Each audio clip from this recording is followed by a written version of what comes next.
Magandang araw, Pilipinas! Ito ang Balitang Bayan. Ang inyong gabay sa mga kaganapan mula sa loob at labas ng bansa. Hatid namin ang pinakabagong balita, mga totoong impormasyon, at mga makabuluhang kwento para sa bawat Pilipino. Sabay-sabay natin tuklasin ang mga kaganapan at ihatid ang serbisyong pampubliko. Ako si Andre Gumafelix. At ako naman po si Lilia May Anluna. At ito ang Himig ng Katotohanan. Ang hikain ng Korean superstar na BTS ay ginigaya na rin ng mga kabataan. May isang grupo na nakapagtanim ng puno sa bundok ng Zambales na nakapagbibigay din ng kabuhayan sa mga Aita-Pinoy. Mula dito sa Zambales, may magkakaibigang na-inspire at bumuo ng programa dahil sa musika ng BTS. Ang programang ito ay nakakatulong sa iba't ibang mga tao. Ito ang programang 0613 or Build the Soup program. Ang soup ay salita sa Korea na ang ibig sabihin ay gubat. Ito ay inspire sa musika ng BTS. Narito ang pahayag ng isang miyembro na si Aya. Bumili po kami ng 500 plus na CDs para sa proyekto namin sa reforestation. Hindi lamang po ito para sa reforestation, makatutulungan din po nito ang mga AITA.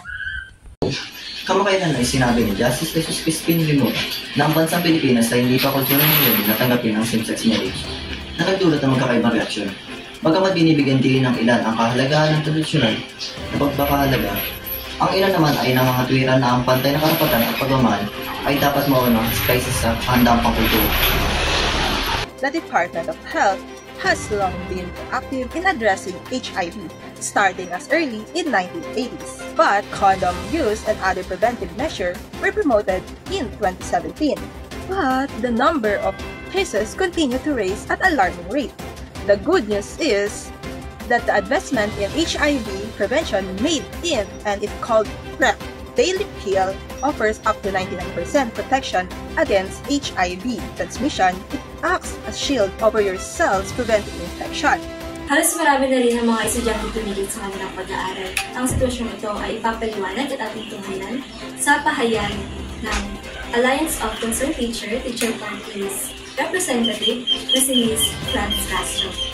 Ang pangunahing isyong kinahaharap ng bansang ito ngayon ay ang pagbaba ng enrollment ngayong 2023-2024 sa krisis ng pang-ekonomiya ng mga magulang. Ayon kay Sara Duterte na kalihim ng edukasyon at vice-presidente, ay hindi daw ang protesta ang dahilan kung bakit bumababa ang enrollment sa ating bansa, kundi ay yun nga daw ang pang-pinansyal ng mga magulang na nahihirapan sila na paaralin at buhayin ang kanilang mga anak.